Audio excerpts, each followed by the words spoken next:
Hey there, fellow marketers, Professor Wolters here, and today we're here in Edinburgh, Scotland, and today we're going to talk about our 5 key positioning principles when you're thinking about building your brand. And the first thing you're going to have to think about when you're building your brand is you got to make sure that you make your brand unique. You cannot be McDonald's too or Burger King too. You have to have your own identity. You have to have something that is only you. So if you look at it, McDonald's, they're about the fast, right? And Burger King is your way, right away. And Culver's in the US is the cheese curds, the Wisconsin goofiness kind of stuff. They have those unique brands that really kind of go out to it. That's why you think of Coca-Cola, you think traditional kind of stuff. You think Pepsi, you think younger generation, more happy-go-lucky kind of stuff, right? Because they really have kind of found their own niche. So you need to find a way to make your brand unique and have your own niche that it represents so you can take that market. Because you know what? You can have the Red Bulls that come in and take the caffeine market, right, for drinks. And you can have the Mountain Dew, which is the caffeine but fruity flavor kind of stuff.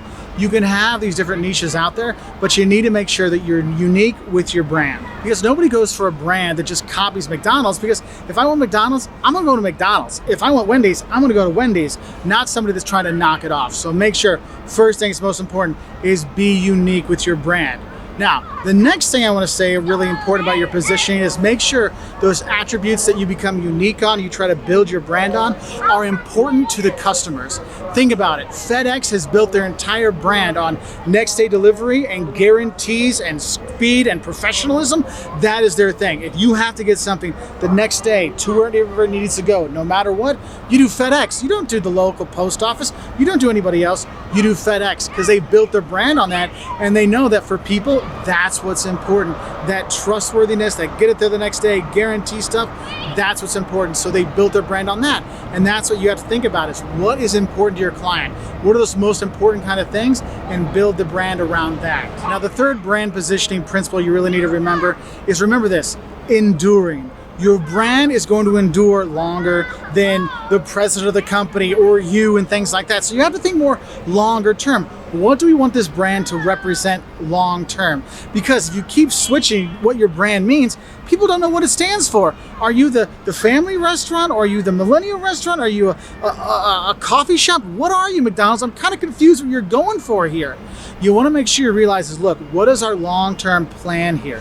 Because the thing is, you can change how people see your brand.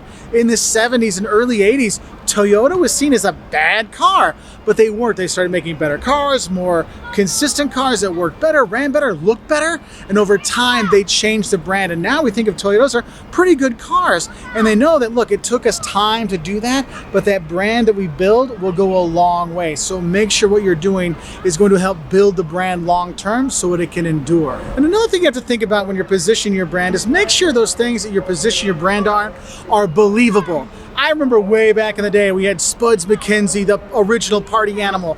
Budweiser, the beer, had a dog that would go surfing and skateboarding and stuff like that. And then he'd be at the bar where everyone's drinking beer with models in bikinis. And I'm like, he's a dog. And he doesn't drink beer anyway. So that doesn't really fit with what's important to me. It doesn't fit in a believable sense. That's why if you watch beer commercials these days, you'll see it's a bunch of people together, a bunch of friends together, drinking beer in their apartment, watching a game. Why? Because that's believable. I mean, think about it. If you're going to go watch a football game, are you going to go to the bar and pay $8 for a beer? Or are you going to buy a case of beer and go to your buddy's house and watch it on their cable television? Yes, that's what you're going to do because you got credit card bills and college loans to pay off. I ain't got $8 extra to buy an old Milwaukee Light. I'm going to drink that stuff at home. I'm going to drink my Budweiser at home. And that's much more believable, right? So make sure you're building your brand on believable things. Because if you're setting people up to think you're doing something you can't do or it's not believable, it gives them pause and then they don't maybe want to trust your brand, and you don't want that. And the fifth principle that's out there is being consistent. And I cannot stress this enough. It is very important that in all platforms where your brand shows up, you are consistent. If you're going to be going for that, we're the friendly neighborhood whatever retailer. So if you're online, your customer service, at your store, anywhere, your commercials, all of that is showing that brand, right? It has to be consistent in all platforms, because if in one platform, like at the store, you're super friendly, but then your website is like not user friendly, it doesn't really work. You need to have that consistency. And then also goes the color schemes, how you're posting and stuff like that. So make sure your Facebook and your Pinterest and your LinkedIn and your website, if someone goes to any of those, they know that yes, that is that same company, that is that same brand, because they're consistent in all their locations. So I hope this gives you some ideas of some things that you should think about when you're developing your brand, because all these things are very important to think about long-term success of your brand. So I wish you all the best, and I'll say bye from here in Edinburgh.